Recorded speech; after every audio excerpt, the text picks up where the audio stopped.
ವೀಕ್ಷಕರೇ, ನಮ್ಮ ಚಳ್ಳಕೆರೆ ಟಿವಿಗೆ ಸ್ವಾಗತ. ಇಂದಿನ ಪ್ರಮುಖ ಸುದ್ದಿ. ಗಡುವು ಮುಗಿದ ಬೆನ್ನಲ್ಲೇ ಶಿಥಿಲ ಮಳಿಗೆಗಳ ಧ್ವಂಸ.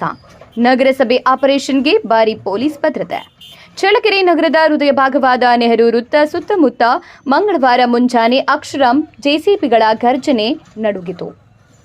ಹಲವು ವರ್ಷಗಳಿಂದ ಶಿಥಿಲಾವಸ್ಥೆಯಲ್ಲಿ ನಿಂತಿದ್ದ ವಾಣಿಜ್ಯ ಮಳಿಗೆಗಳ ವಿರುದ್ಧ ನಗರಸಭೆ ಕೊನೆಗೂ ಕಠಿಣ ಕಾರ್ಯಾಚರಣೆ ನಡೆಸಿತು.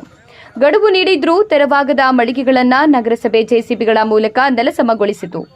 ಮೊದಲ ಹಂತದಲ್ಲಿ ಶನಿವಾರ 4 ಮಳಿಗೆಗಳು ಹಾಗೂ ಕಾಂಗ್ರೆಸ್ ಕಚೇರಿಗಳನ್ನು ತೆರವುಗೊಳಿಸಲಾಗಿತ್ತು. ಬಳಿಕ ಇನ್ನು 2 ದಿನಗಳ ಗಡುವು ನೀಡಲಾಗಿತ್ತು. ಆ ಅವಧಿಯು ಮುಗಿದ ಬೆನ್ನಲ್ಲಿ ಮಂಗಳವಾರ ಮುಂಜಾನೆ 3 ಜೆಸಿಬಿಗಳು, 100 ಪೊಲೀಸರ ಭದ್ರತೆ, ನಗರಸಭೆ ಸಿಬ್ಬಂದಿ ಮತ್ತು ಪೌರ ಕಾರ್ಮಿಕರೊಂದಿಗೆ ಕಾರ್ಯಾಚರಣೆ ಮತ್ತೆ ಆರಂಭವಾಯಿತು. ಈ ಆಪರೇಷನ್ಗೆ ನಗರಸಭೆ ಪೌರಾಯುಕ್ತೆ ನಾಗವೇಣಿ ನೇತೃತ್ವ ವಹಿಸಿದ್ದು, 1972ರಲ್ಲಿ ನಿರ್ಮಾಣಗೊಂಡು ಈಗ ಶಿಥಿಲಾವಸ್ಥೆಗೆ ತಲುಪಿದ್ದ ವಾಣಿಜ್ಯ ಮಳಿಗೆಗಳನ್ನು ಹಂತ ಹಂತವಾಗಿ ತೆರವುಗೊಳಿಸುವ ನಿರ್ಧಾರ ಕೈಗೊಂಡಿದ್ದಾರೆ. ನಾಗರಿಕರ ಸುರಕ್ಷತೆ, ವಾಹನ ಸಂಚಾರದ ಸುಗಮತೆ ಮತ್ತು ನಗರದ ಅಭಿವೃದ್ಧಿಯನ್ನು ಮುಂದಿಟ್ಟುಕೊಂಡು ತೆಗೆದುಕೊಂಡ ಈ ಕ್ರಮಕ್ಕೆ ಸ್ಥಳೀಯರಿಂದ ಉತ್ತಮ ಪ್ರತಿಕ್ರಿಯೆ ವ್ಯಕ್ತವಾಗಿದೆ.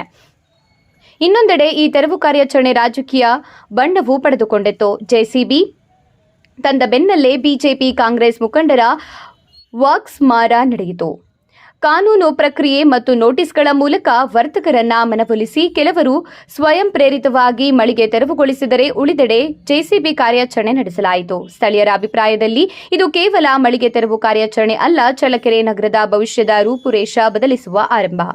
ನೆಹರು ವೃತ್ತದ ಸುತ್ತಮುತ್ತ ಸಂಚಾರ ದಟ್ಟಣೆ, ಅಪಾಯಕಾರಿಯಾದ ಹಳೆಯ ಕಟ್ಟಡಗಳು ಹಾಗೂ ನಗರ ಸೌಂದರ್ಯ ಹಾಳಾಗುತ್ತಿರುವ ಬಗ್ಗೆ ಬಹುಕಾಲದಿಂದ ಅಸಮಾಧಾನ ವ್ಯಕ್ತವಾಗುತ್ತಿತ್ತು. ಈ ನಡುವೆ ಕ್ಷೇತ್ರದ ಶಾಸಕ ಟಿ ರಘುಮೂರ್ತಿರವರ ನಗರಾಭಿವೃದ್ಧಿ ದೃಷ್ಟಿಕೋನಕ್ಕೂ ಕೆಲವರು ಶ್ಲಾಘನೆ ವ್ಯಕ್ತಪಡಿಸಿದ್ದಾರೆ.